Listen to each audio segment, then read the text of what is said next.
Thank you so much. So it might interest you to know that 20% of the population identifies as a nerd.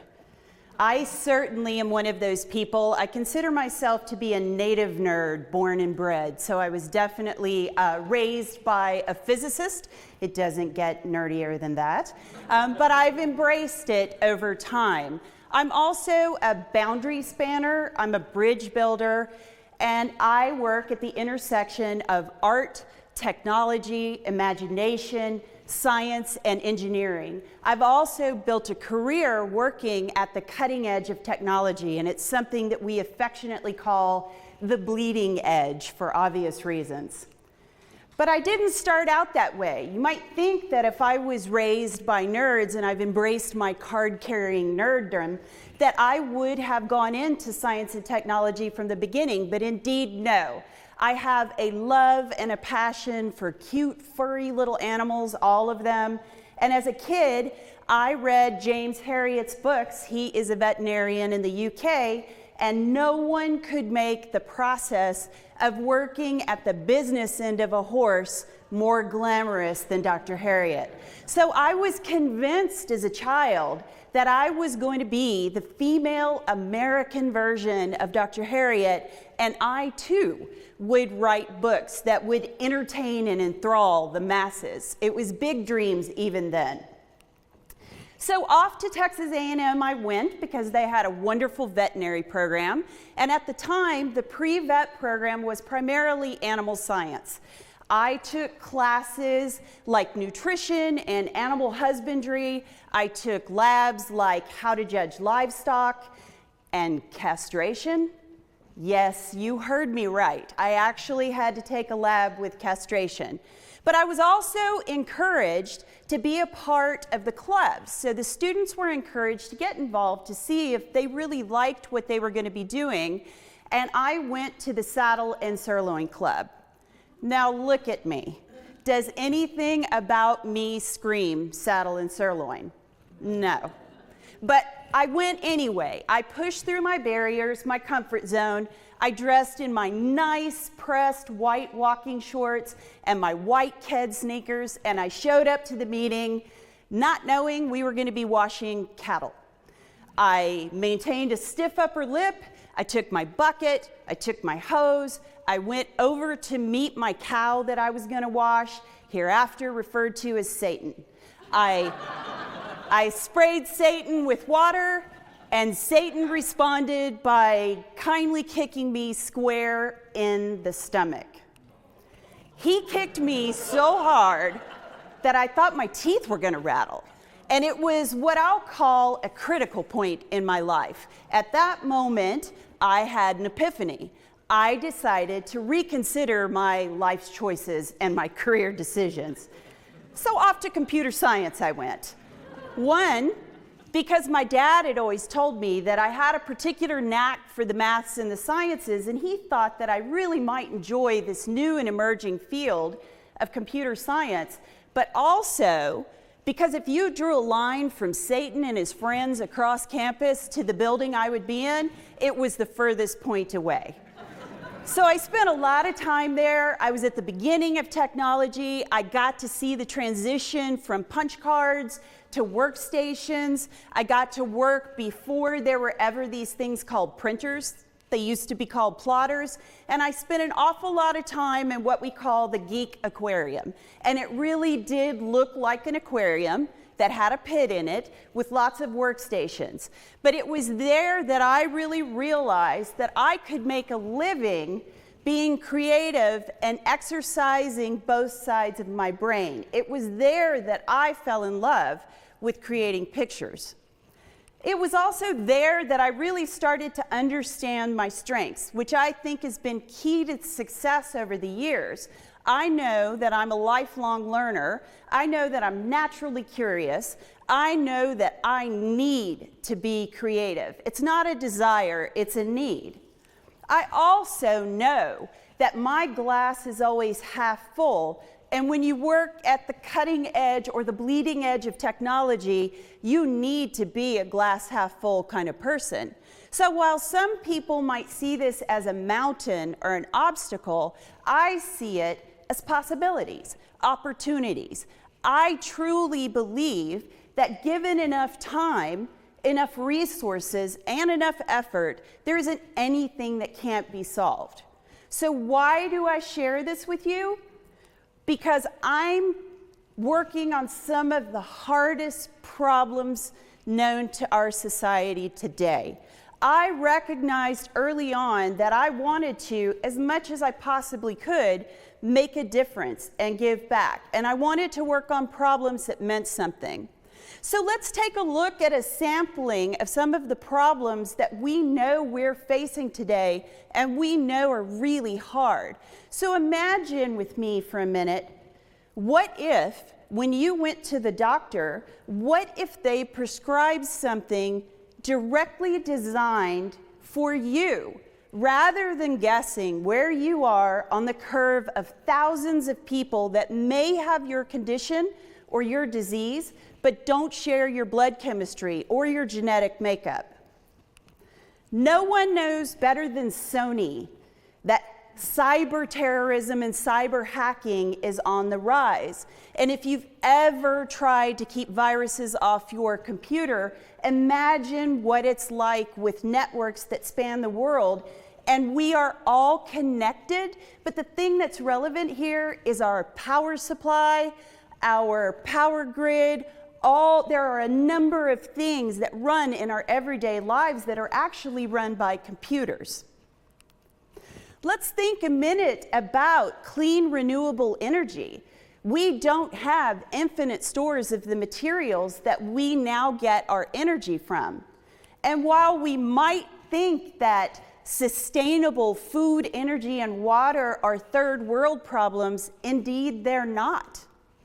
And if Morgan Freeman is to be believed on that terrifying show, How the Universe Works, we only have about 30 billion years before we're going to have to find another home in the galaxy to go to.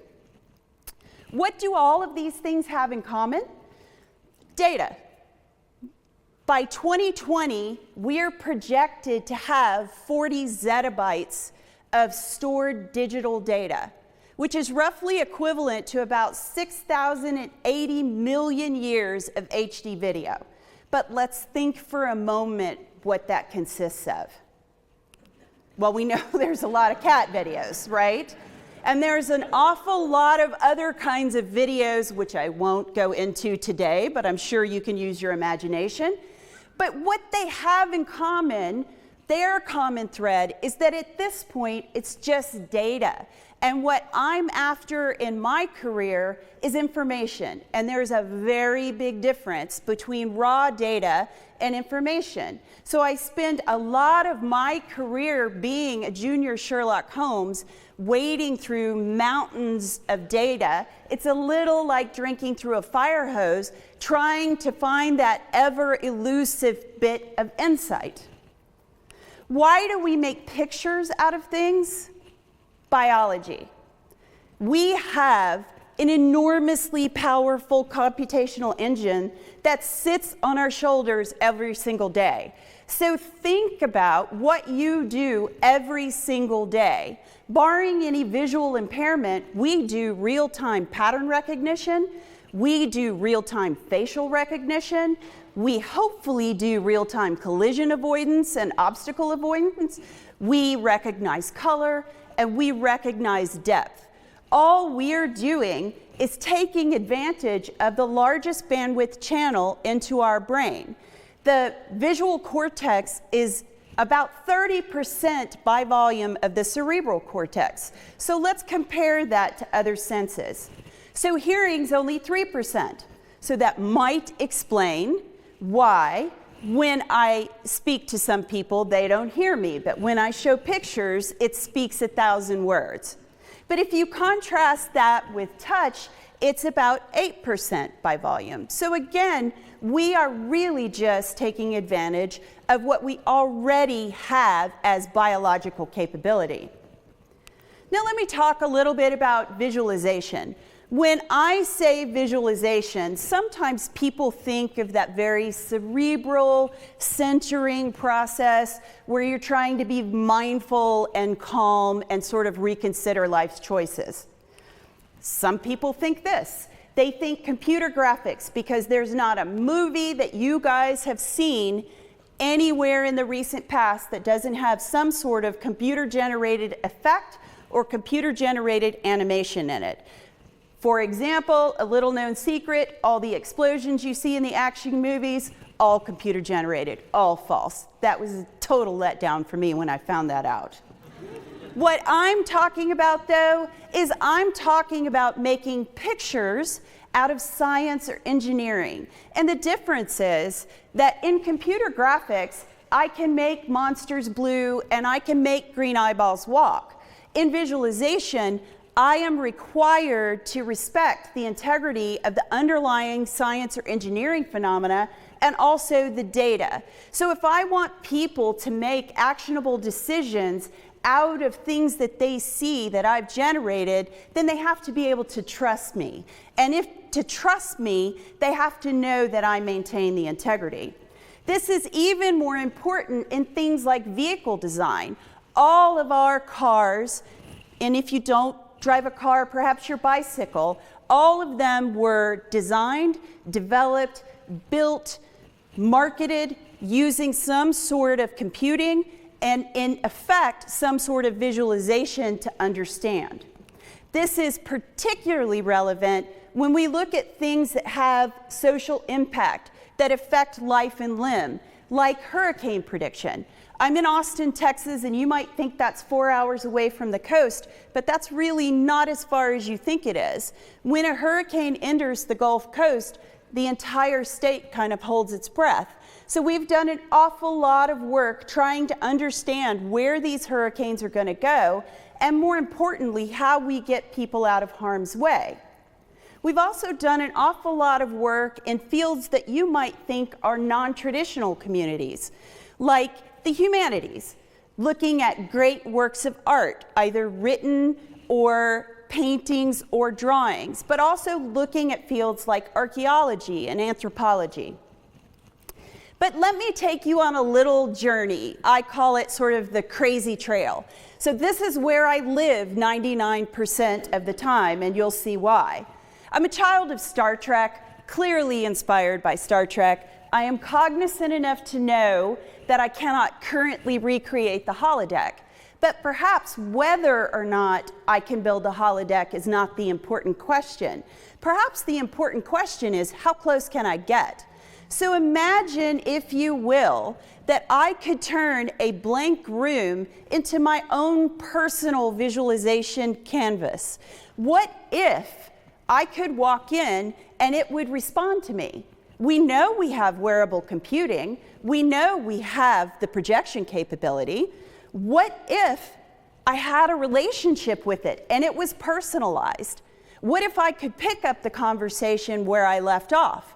Would it make a difference in my ability to break through science barriers? What if I could speak my native language? Rather than having to go through the process of translating to mathematics and algorithms, what if I could just speak to my data, speak to my science, and we could have a two-way conversation? What if it was relatable? Now, I'll be the first one to tell you that this particular character is not necessarily relatable to me personally, but what if I could create my own 3D meme of sorts that was my friend, my science buddy, my collaborator? And what if it was sentient, meaning it has a memory? What if I could extend the concept of machine learning in this science discovery environment, and it could give me little bits of wisdom periodically based on past conversations over time? What if? I suppose what I'm getting at is that innovation is key. And if you learn nothing else, learn to be an innovator. Because innovation and creativity and imagination, that's what sets us apart from people that are too uncomfortable to step outside the box. I maintain crazy should be celebrated, and it's not just because I'm crazy. I maintain we should foster a culture that celebrates crazy ideas rather than ridiculing them and shooting them down. But there's another problem too. By the year 2040, the US is projected to be a majority-minority country. And here's why that's important.